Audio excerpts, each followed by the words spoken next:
It was Friday night back in 2018. I was working at home on a paper I needed to finish for work and was trying to get it done so I could enjoy my weekend. I didn't want to have to worry about it anymore. It was probably somewhere around 10 p.m. or so at this point. I'd been working in my office for a good 3 hours now, and this was after a full day already too. I was getting pretty exhausted. I kept finding myself getting distracted or losing focus. I paused what I was doing and stood up to stretch my legs and try to wake myself up a bit. I paced around the room, but as I passed by the wall opposite my desk, I noticed some movement in the window. I stopped and did a double take, looking out the window again. I was on the second story of my home, but the window had a view of the front portion of the property, just by the garage and porch. At first, I didn't really see anything. I thought my mind must have been playing tricks on me. But then I saw that tiny bit of movement yet again. There was a shadow hovering over the sidewalk leading up to the porch. It seemed someone was standing outside my front door, or at least that's what it looked like from here. After continuing to look out the window for a couple of minutes and seeing the shadow barely move at all, I left my office and went downstairs. I leaned on the front door and checked out the peephole. There was a man outside, looking to be about 40 years old. He was bald, with a big scruffy gray beard. I watched for a moment, but he never knocked nor rang the doorbell. In fact, he wasn't making any noise at all. He was just standing there outside my front door. What started freaking me out more, though, was that I had no idea how long he'd been out there. I had been working the whole time, and I'd never noticed him until just a couple of minutes ago. Wanting some answers as to why the man was here, I opened the door. Immediately, I was taken aback because the man didn't even flinch at all. His face stayed the exact same, cold and lacking emotion. "Hey, what are you doing here?" I said in a stern tone. The man just continued to stare, but didn't answer. His eyes had this 1,000-yard stare until they moved past me and looked down the hallway into my home. I moved the door further in toward my body to hide the view. "I don't know why you're here, but you need to leave right now." I closed the door firmly in his face. His strange behavior was both creepy and aggravating. Him ignoring me, just standing there and staring off into space, made me really weirded out. I then heard his footsteps begin walking off the porch and away from the house. I sighed in relief and checked to make sure he'd really gone away. I then went back up to my office, trying to forget about that strange man and focus back on my work once more. I continued where I left off, when about 5 minutes later, just as I was really beginning to get into it, a sudden knock echoed through the house. It was coming from the front door, but the knocks were quite loud, like someone was banging on it with their whole fist. Irritated, I got up and quickly ran down to the front door, swinging it open aggressively with the intent to yell at the man. When I saw him, I quickly changed my mind though. Something about the look in his eyes and the way he was standing instantly shifted my anger into fear. I looked down to his hands, seeing him holding something against his side, as if trying to conceal it from me. All I could make out was the top of a small handle resembling that of a knife. I looked back up at him, only to see his whole body jolt toward me. I jumped back and slammed the door shut. I then fought to lock it, as the man began to try and force his way in from the other side. Once I got the handle and deadbolt latched, the man started banging on the door again, before eventually running away. I stood there with barely any breath in me, feeling my adrenaline surging through my body. Shakily, I went to the office and called 911. I never saw the man again after that, and no real answers as to what happened that night were ever discovered.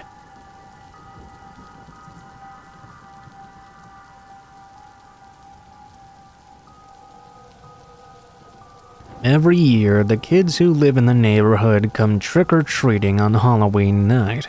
It's something the parents plan each year. I open the door year after year to kids dressed as zombies and witches who would gleefully exclaim trick-or-treat.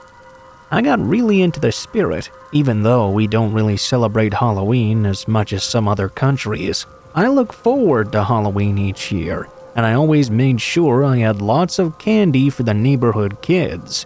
There was always a large number of them knocking on my door. Last year was no exception. Something happened, which made it a Halloween night that I will never forget though. The doorbell rang just as usual. I took a quick peek through my curtains to see who was out there. It was a pretty tall kid that was trick-or-treating. He had come dressed as a ghost. He was all alone. I had already handed out candy to the other neighborhood kids, so I guessed he must have been running late or something. I answered the door and said nothing, expecting him to say trick or treat like all the other kids. Instead, he didn't say anything. He just kind of stared at me. I could see his eyes through the holes in the bedsheet he was wearing. I broke the silence by saying, "I'll go get you some candy." I turned and left that kid at my door. I went to get the candy. I was so surprised that I nearly dropped the bowl of sweets entirely when I turned around and saw that kid had wandered into my house without my permission. He was standing directly behind me. I hid my shock and irritation. I smiled and handed over some sweets. Maybe this kid's parents never taught him about not going into people's homes uninvited. "Here you go, buddy," I said. Usually when kids get some candy, they would say thank you, but this guy just stood there staring at me. Wow, this kid's pretty weird, I thought. Looking closer, I noticed his costume was very shabby and dirty. Even though I had given some candy, they hadn't turned to leave. I heard heavy breathing and watched as his ghost costume inflated and deflated. My heart started beating faster. I could smell some horrible smell, halitosis for sure. It was gross. It was coming from this guy. I looked closer at the two eye holes of the costume. This guy's eyes were bloodshot. I then noticed his hand which held the candy. His fingers were thick and big-boned, not childlike at all. It was at this moment I realized I was not dealing with a kid, but an adult who had wandered into my house uninvited. A second passed by before he whipped off his ghost costume. Now I could see his full face. Standing before me was a bearded man. He bared his teeth at me almost like a dog. He looked so furious. In his other hand, something shone in the light of my living room, a large knife. Without a thought, I screamed my lungs out. He looked worried. He spun around as if checking to see if anyone had noticed. Then he ran. I collapsed to the floor, absolutely terrified. I made a police report, but I heard nothing in terms of an arrest. The man is still out there, and Halloween is coming around again. Now the leaves are falling, and the nights are getting darker and colder. Ever since that event, I've really started to worry about who will be out trick-or-treating this year.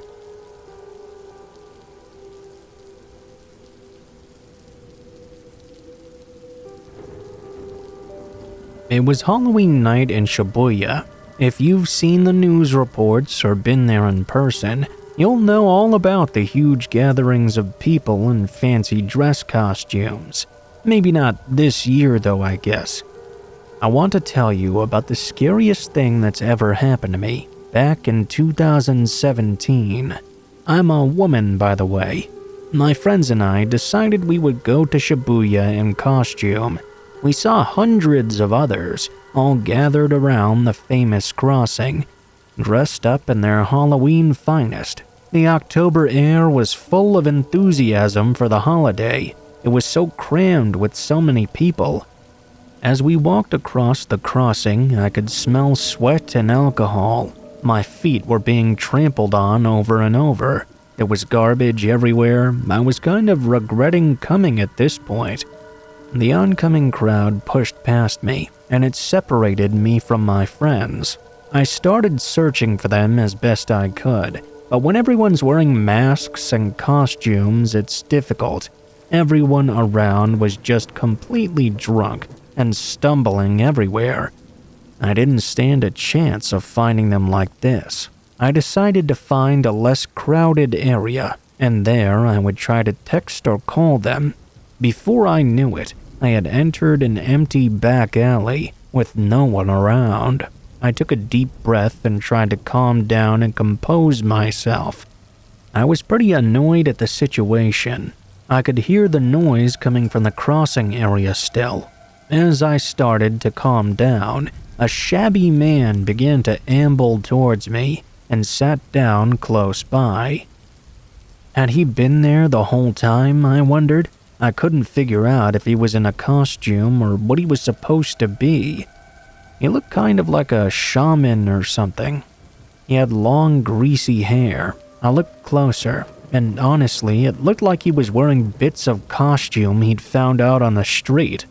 Some parts were like a witch's costume. Then there were the bright polka dot tights, a fancy hat, other parts that looked like a clown's costume. Very weird. Nothing about his costume matched at all. As he stared at me, I just ignored him. I tried to walk away and past him, and then he did something I really didn't expect. He shot right up to his feet and grabbed my arm hard. He blocked my path and whispered in my ear, "Give me some candy." I couldn't move at all.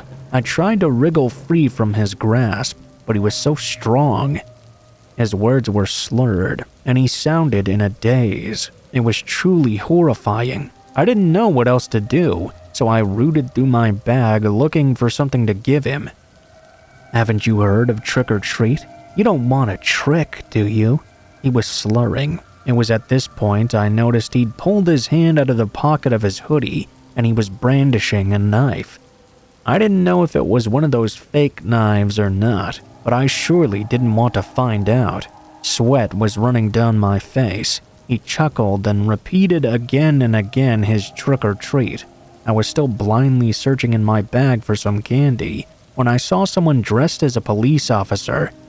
I screamed for help at the officer. He looked my way and walked down the alley towards us. The weird guy who had a hold of me just stared at the oncoming person. "Thank God I'm saved," I thought to myself as he walked over. "What's the matter, miss?" the guy called out as he approached. "Are you not giving this man his candy?" He gave a smile and pulled a gun out of his side holster. He aimed at my head. "Trick or treat," he grinned. I'd never felt so helpless in my life. I felt betrayed and alone. I felt as if this was the end for me. I didn't know what to do. There was no one around, and everyone in earshot would never hear me if I screamed. They might not even hear the sound of the gun. I was still absent-mindedly rooting through my bag when my finger touched something. Just as the man with the gun approached me and put his hand on my wrist, I flung it out of my bag onto the floor. They both let go of me and scrabbled around on the floor to reach this thing. I ran as fast as I could back to the crowd of people, and eventually I was reunited with my friends. I have no idea what happened that night, who those people were, or if it was a prank. Either way, it was horrible. I really do hope it was just a prank. I was invited to Halloween in Shibuya the next year, and of course I politely declined. Just because there are many people around in the center of a city doesn't mean it's a safe place. Please take care out there, guys.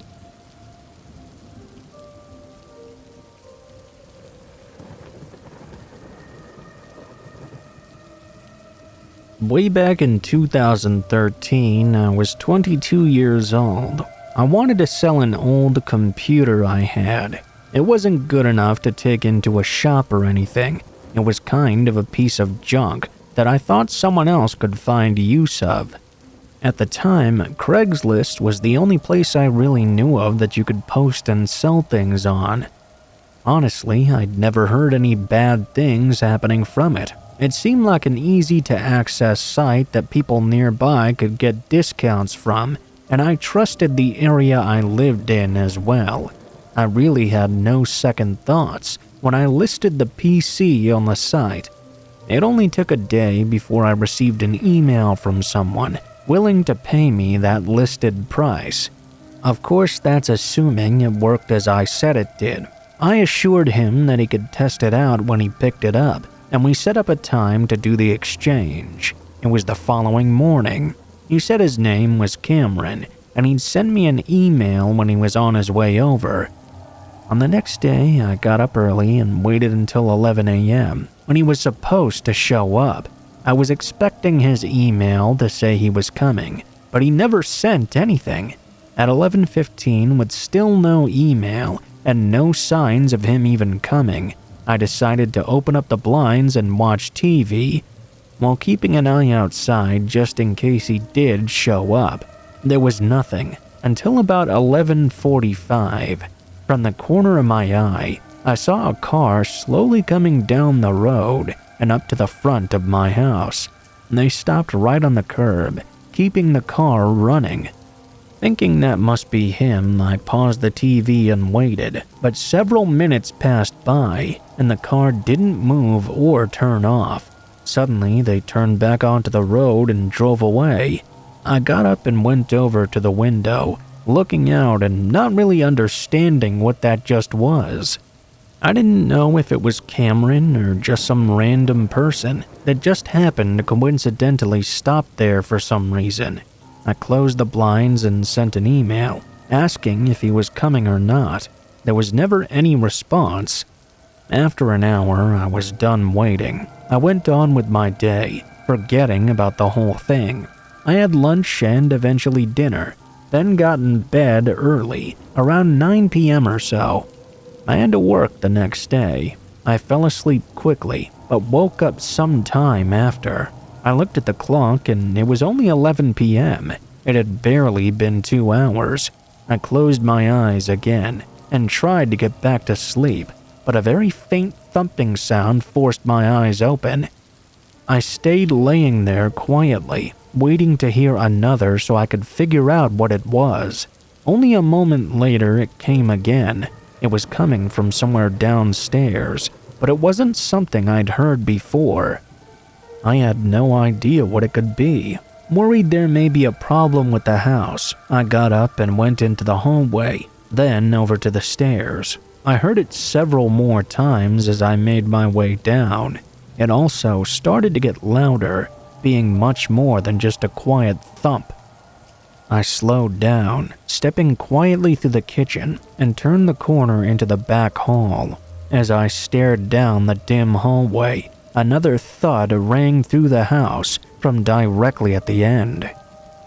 When my eyes adjusted, I could see the faint outline of a figure moving outside the window. My heart stopped for a second. Then another heavy thud shook it, causing me to jump and step back. The figure stood still and faced the window. Then the shadow became more clear as they leaned their face in close, pressing against the glass. I saw their eyes lock onto me. That moment of horror felt like it lasted for minutes, but I know it was only a second or two before they backed up and sprinted away. I ran and called the police, but they had obviously gotten away by then. Despite it seeming like an easy case of it being the man from Craigslist, Cameron, it wasn't so simple. There really was no evidence of being him, other than it happening on the same day I was supposed to meet him. I don't know what that person wanted either, but the bolt holding the window down had divots on the outside, as if they were trying to break it out of the windowsill. I never found out anything else, but I also never took to using Craigslist again.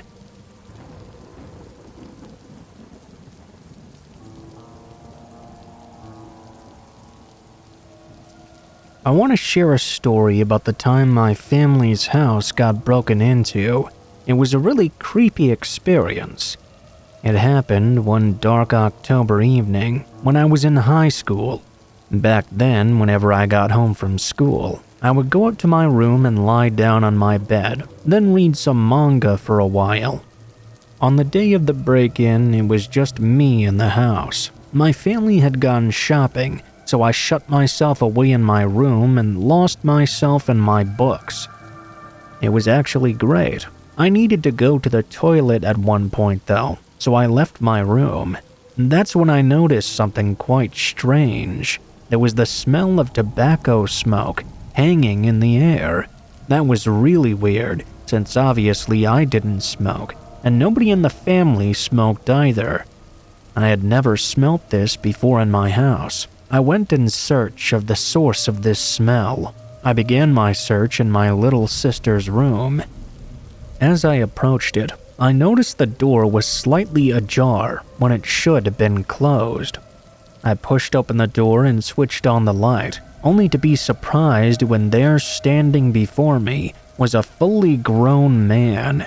This guy was in our house, and in my little sister's room no less. He was holding shoes in one hand and was rummaging through my sister's drawers with the other. I guess he had taken his shoes off so he could move around more quietly. My heart just about stopped. My skin went ice cold. Somehow I managed the courage to croak out, "What are you doing in here?" The guy immediately started babbling, creating random excuses, none of which were really possible. It was really crazy. My heart rate was really raising now. I didn't know what to do. I ran over and grabbed the man by the arm. I didn't want him to be able to escape.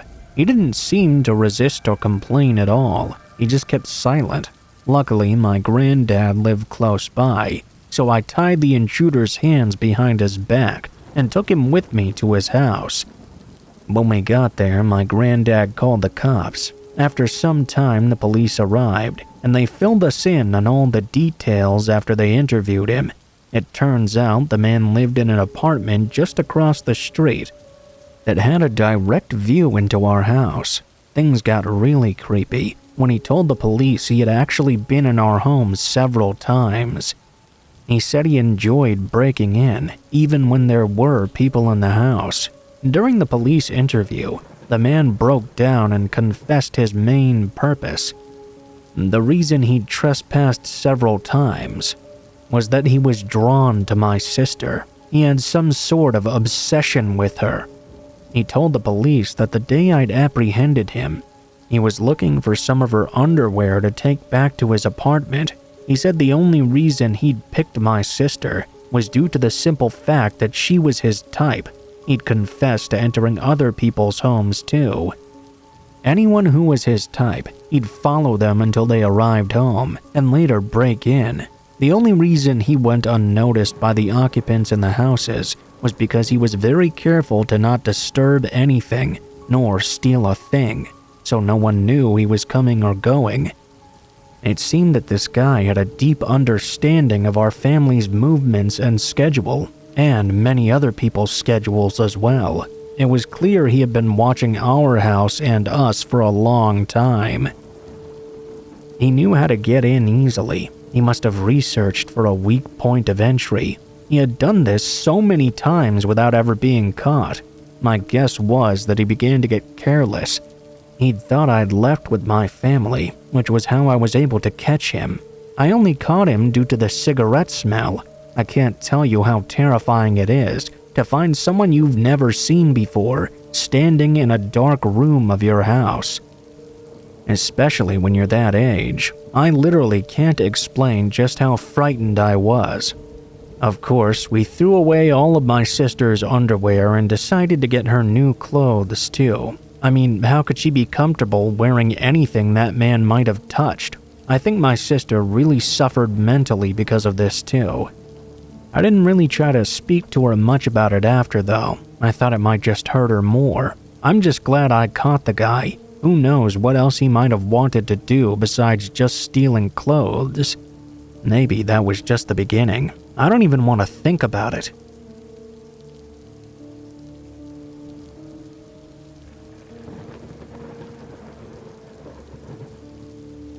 My neighborhood growing up wasn't the nicest. Everyone who lived there was there because they couldn't afford to be anywhere else, not because they wanted to live there.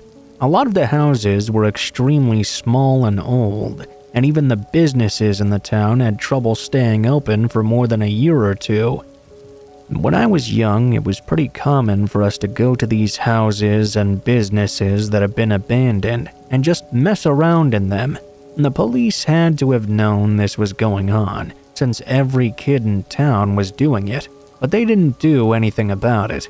Anyway, when I was really young, my elementary school shut down, and the building was never repurposed.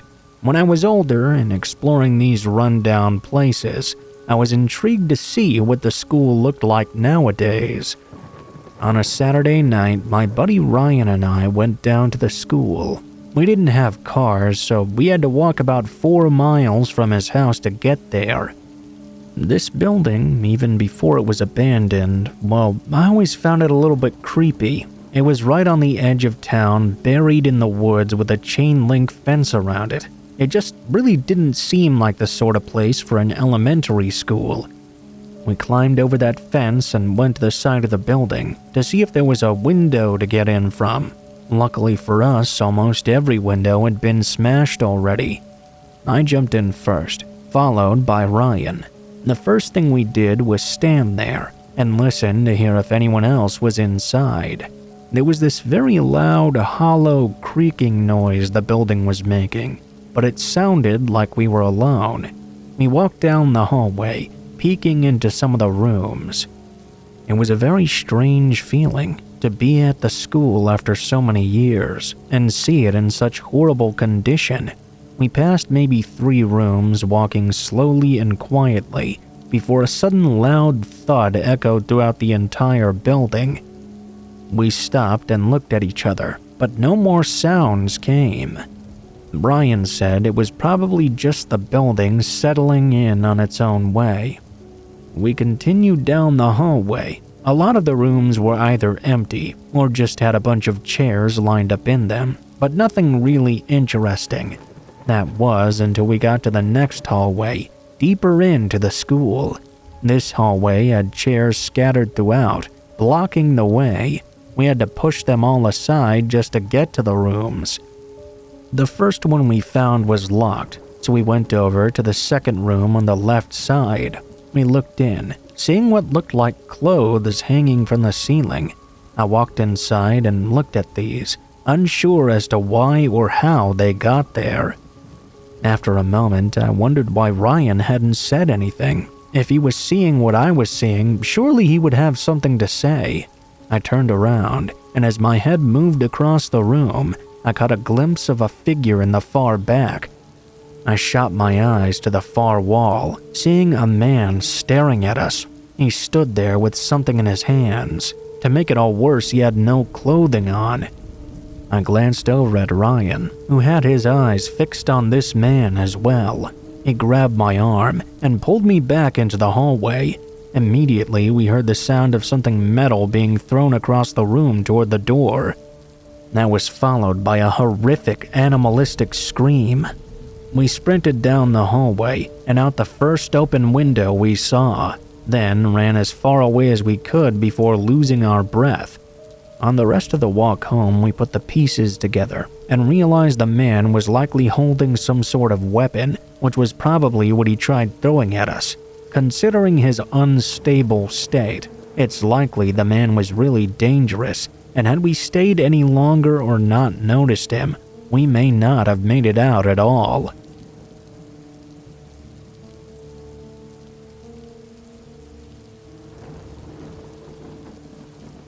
I used to work in an elementary school after-school program in the town I went to college in. The town was known for the type of population it had. Most of the families were low income, with many gang affiliations. The kids were wonderful for the most part, but the surrounding area was just awful. We had a good relationship with the police in town, and we would immediately get a call from them if there were any Amber Alerts or known baddies on the loose near us. One day, we were all out playing on the basketball courts when a white van with blacked out windows pulled up down the street. It was pretty beat up, but I didn't think much of it at first. Most of the cars that lined the street were ratty anyway. I continued playing with the kids until it was time to go inside for a snack. As we were walking in, one of the kids thought it would be a good idea to kick the ball as high as he could. The ball flew up high and landed in the street near the van. I escorted the kids inside and went back for his ball. As I headed back, two of the kids from the school were walking home. They passed by the van, and it started to shake a bit. I called out to them to say hello and tell them to enjoy their evening. I went to grab the ball when I saw a man jump back in the van. I grabbed the ball and looked up, only to find this man staring right at me. I ran over to those girls and walked them the rest of the way home. I also took down the license plate as the van sped off. I returned to the school after ensuring the girls got home safe. As I walked inside the door, the lady in charge of the program was just getting off the phone with the police. They told us to go into lockdown. A man was spotted in the area with a white van, and he was suspected of kidnapping and murdering 3 other children in the county. The description matched the man I saw. The van matched. The license plate matched. I immediately called the police back and told them he was there. They searched for him but never found him, as far as I know. I moved away from that town a few years ago, and I never heard anything else about it.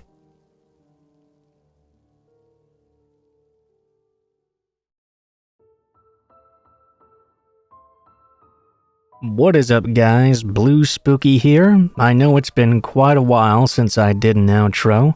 If you guys like this video, please be sure to like, share, comment, and subscribe if you feel so inclined. If you have any feedback about the video itself, please be sure to leave it in the comments below. I always do read the comments, although with me recording every day, I don't have as much time to respond to them anymore.